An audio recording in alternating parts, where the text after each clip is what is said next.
Let it snow, let it snow, let it snow, but maybe not quite that much. Find out how Vancouver Public Schools is handling all of those canceled school days. Plus, nobody loves taking tests. See how the district was able to reduce the number of tests students have to take and add 15 hours of instruction time right back into the schedule. And February is Black History Month. Hear in their own words the lessons students learned by studying the struggle for equality.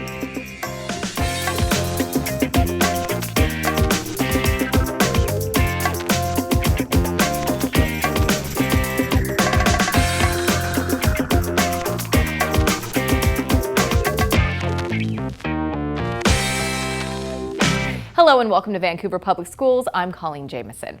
Vancouver, you've done it. You've passed a bond measure that will build new schools, rebuild old schools, and improve every school in the district. Here are the numbers. Voters approved $458 million to rebuild or repair old schools. That money will be combined with state matching funds and a grant the district has already received. For a property owner with a $225,000 house, that will be about $20 more per year than they're already paying. After 3 years, older bonds will expire and the annual payment for property owners will actually go down from where it is right now. The money will be used to fix problems in every school, including fixing roof leaks, replacing inefficient heating and cooling systems, and improving security at school entrances. 8 schools with an average age of over 50 years will be torn down and rebuilt, and 3 new schools, including iTech Preparatory, will be built to relieve pressure on overcrowded buildings. If you'd like to get more information on the bond, including a detailed breakdown of those costs and where the money will go, head to the district website, vansd.org/reschools. You can also contact the district directly if you have any questions. It's been a wild winter so far, and students lost 8 days of school to cancellations. So everyone wants to know, what happens next? Well, the district is considering asking the state to waive 4 of those days. Students are required by law to attend school a set number of days and hours. To reach those minimums, other nearby school districts are adding hours to the school day or tacking on extra days. But in Vancouver, the district's schedule far exceeds the minimum requirements. So even if those 4 days are eliminated, VPS students will still be above the minimum requirement. We'll update you when the final decision comes down from the state. As for the other 4 days, the makeup days have been set. One, January 30th, has already passed. The rest are June 19th through the 21st. Graduation dates will not be affected. There's only so much time in a school year, which means the more tests a student takes, the less time they have to receive instruction. Vancouver Public Schools was recently singled out by the Obama administration for its efforts to eliminate unnecessary tests and get kids back to the business of learning. Nick Vole has the story. Tulsa, Oklahoma, and Vancouver, Washington are good examples of what can happen when districts look closely at the assessments that are required. That's former Secretary of Education John King, who before President Obama left office, recognized Vancouver Public Schools as a national leader in the reduction of test taking. In a concerted effort, the district reduced the number of tests students are required to take and put about 15 hours of instruction time back into the classroom. In Vancouver, the district's review process was led by a team made up of teachers, program specialists, and school and district administrators. To learn that this was significant work, as seen by the Obama White House, to warrant an announcement from Secretary King, that was exciting. First, the district looked at the tests it was giving kids. When we eliminated all the extraneous pieces that weren't giving teachers valuable information about students, we realized that we had, in fact, eliminated a significant amount of time spent testing. That extra time gives teachers extra opportunities to instruct. It allows them to have more time with activities and lessons. The shift also gives teachers another resource to help kids.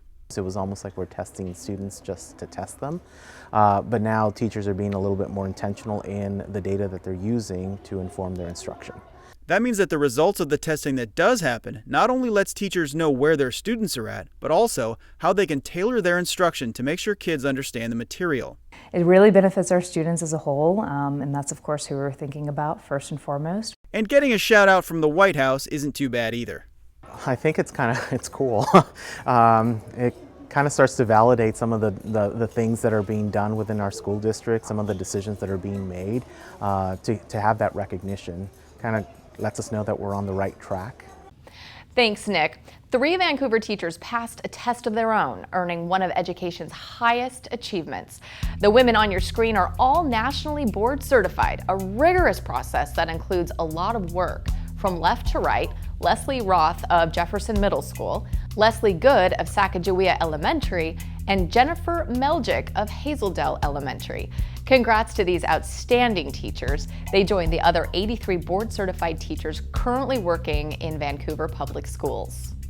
Students at Hudson's Bay High School get a timely lesson in American history thanks to a traveling museum.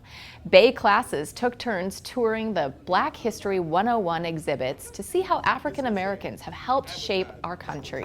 Students saw horrific images of slavery and racism and learned some of the context behind them. Exhibits included real chains and a whip from slave times and a Ku Klux Klan hood. These items serve as powerful lessons of a dark time in American history and a reminder to us that we must all do better. Normally we have Dr. King and we have a holiday and we have narrowed him down to a slogan, but these are the things that allow for further thought. These are the exponents of history that sometimes in our curriculum there's just not enough time to cover. Like, we've heard about it in classes, but you get a completely different perspective when you come in and you actually see the things in real life, and it's like, I don't know, it's just, you get more educated on it because I feel like I've never really learned a lot about it, and I learned a lot about a lot of things that I didn't actually learn before. So, seeing evidence of racism firsthand and the struggle for equality for African Americans was sobering for students. They didn't need to be told the underlying message of the display.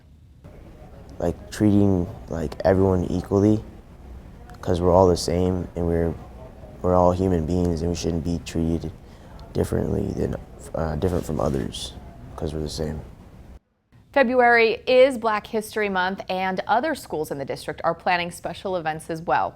Bay administrators brought in the Black History 101 Mobile Museum, which is on a West Coast swing that also includes stops in Oregon and California. Their website is right there on your screen, blackhistory101mobilemuseum.com. At Vancouver iTech Preparatory, Black History Month was the culmination of a months-long project spotlighting civil rights. We stopped in at their Night at the Museum event, which had the theme Get Up, Stand Up. Students presented projects to judges, which included oral presentations and physical displays. Students team-picked their projects based on historically marginalized groups, such as African Americans, the LGBTQ community, and women. And those we talked to drew parallels from the historical figures they studied and the times in which we live. We really want our country to stand on what our first guideline was, which all men are created equal. And we really need to make sure that we hold that guideline and not get sidetracked in all the other things that's going on. I feel it's important because of how, we should treat each other equally no matter what you look like, what your sexuality is, how much money you have, what your religion is, anything like that.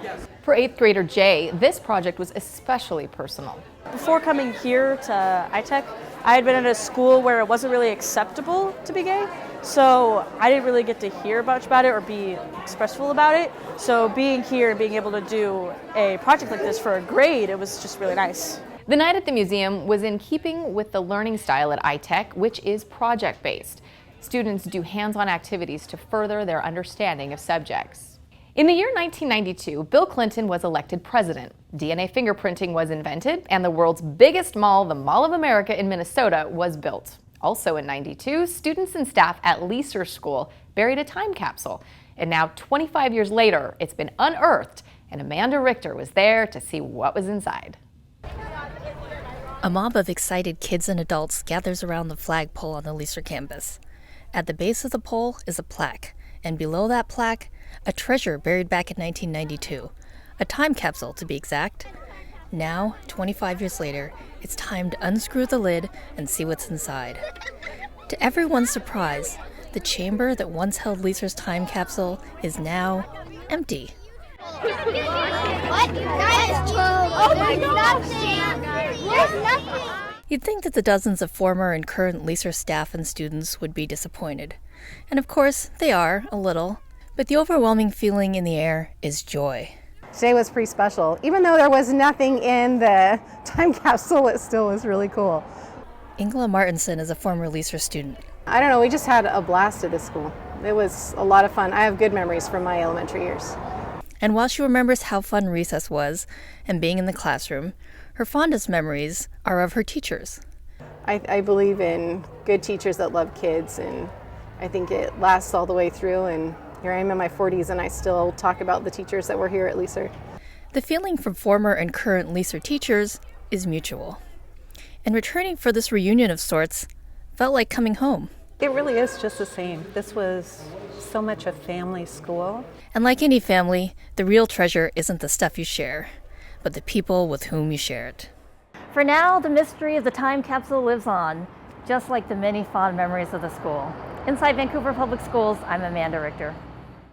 Time now for our We Learn story, where we see how technology is helping kids learn in the classroom. And this time around, we're focusing on what makes all of those gadgets we love so much work. Code. Students in elementary school are learning how to write their own in a special hour of code. Fifth graders at Marshall Elementary School gather in the library for the Hour of Code, part of a national event to introduce computer coding to young students. There's so many fields that require coding, and in the future will require coding in all facets of life. So to give them that opportunity that they might not already have, I think is powerful.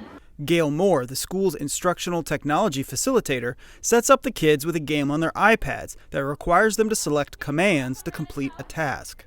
You have to put the codes in right orders to keep making it right, to make it move. I've learned really the steps that you have to take, like not to forget anything out, even if it's a little detail. I've just learned to pay more attention to that.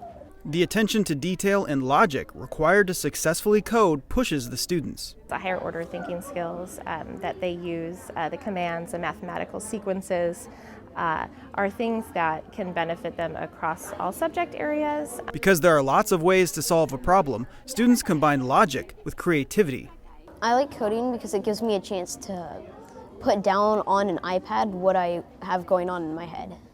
Not every creative idea is a success, so students learn to fail and use that failure to find solutions. Once they get past that hump of failing and being comfortable with that and just continuing and that grit, it's pretty powerful to see. Like it's like confusing at first, but then you get the hang of it and then it's like really fun and I like it. Programs like this one have earned Vancouver Public Schools special recognition. It's been named a top digital district for 2016. VPS was one of 10 schools from across the country to earn the distinction out of more than 900 entries. The district was singled out for its use of devices like iPads, its use of online learning resources, and more.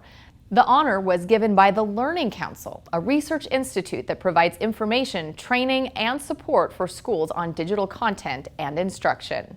If you want to see more examples of digital learning in action, check out the We Learn playlist on the district YouTube page. That's youtube.com/VanSDTV. A district-sponsored event gave students a chance to learn more about their options after high school. The Future You event brought colleges, universities, trade schools, and military, as well as employers, to Hudson's Bay High School. Students not only met with those groups, they also participated in sessions about student loans, college applications, and more. It is helpful for the district to put on this event because it gives other options to seniors and juniors who wants to go into college and find a degree that they're really looking for. And it just opened my eyes to a whole bunch of different colleges, and I changed, I wanted to go to Oregon University, and now I'm leaning more to Weber State because I learned about that college. This event drew hundreds of students and their families. Good news if you're looking for a job, Vancouver Public Schools is hiring. The district's HR department is looking for qualified candidates to be para-educators who assist in the classroom. They're also looking for substitute teachers and a host of other classroom and non-classroom positions. You can apply online at vansd.org/human resources. There's a whole list of available jobs and easy links to online applications. Students at Fruit Valley Elementary School get a visit from some special guests. Sam I am. That's Sam I am. I do not like that Sam I am. That's Vancouver Police Officer Tyler Chavers reading Dr. Seuss to students. He was part of a special literacy event put on by the Vancouver Police Activities League. After a presentation about police gear and what to do if students ever find a gun, Officer Chavers read, and then students got to pick out a book of their own. Outside, officers brought a cruiser and SWAT vehicle so kids could get a closer look.